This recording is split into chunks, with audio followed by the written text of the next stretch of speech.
Let me think this through, because so she made this incredible thing of doing these. There were only, it was a portion of law school for women, so this was the first time women did it. But what year was it? 19. well, I don't know when she started it, but she graduated in 27. Must have been 26. She graduated because. Where was she living at that time with Ray and her sister? With her father and his sisters, Yeah. right in Lexington, on Massachusetts Avenue in Lexington. So she was in the center of Lexington. Some of her earlier stories, I think, are more.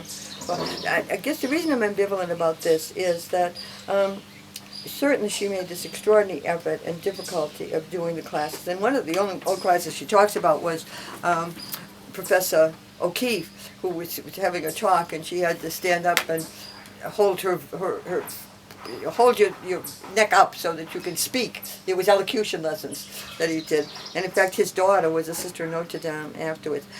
But when she finished, she took the bar exam, and she made a novena to pass. No, she said she made a novena to pass it, and made a novena that if she didn't pass it, that she'd meet a man to marry. Oh. All right, and so she met Dad. That's It must have been October, November, no. June, July, August, September, October, November. No, I want to get to November. What's 3 months before November? This isn't running, is it? August. No. August. She must have met Dad in August, and they were married in November. And so it was a very fast thing. It's an answer to her novena, I guess.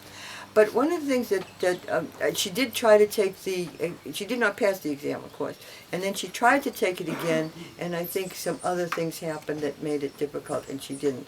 So in many ways, she knew that she had a credential with a degree, but she never clearly understood what it could be, and I guess I'm saddened by it more than anything. I admire her. During the reunion, I heard that she was one of the strongest influences on the girls from Florida.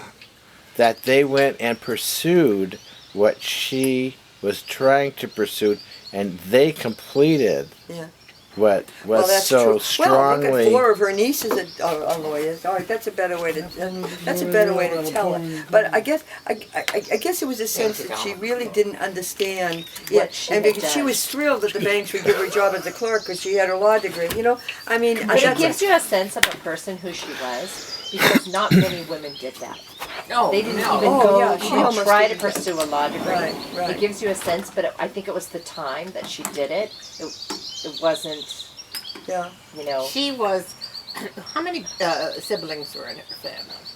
Oh. Ray. Well, the interesting part is she had an older sister, Stacia, who was married at the time, very early, 16 to 17, and then there was Michael and my mother and Norman and the sister. There were 5. The sister Louise, she was the youngest. Louise was like 4 when the mother died, huh? She was the youngest. Oh, really? See, I don't remember her talking about Louise. I remember her brother, the one that lived with you for a while. Michael. Michael, and then I remember Ray. You know, yes. Ray's her second husband. No. Who's Michael and Norman. Norman. Yeah. Norman lived with you on Harris Street. On Harris Street? Yeah. Norman did?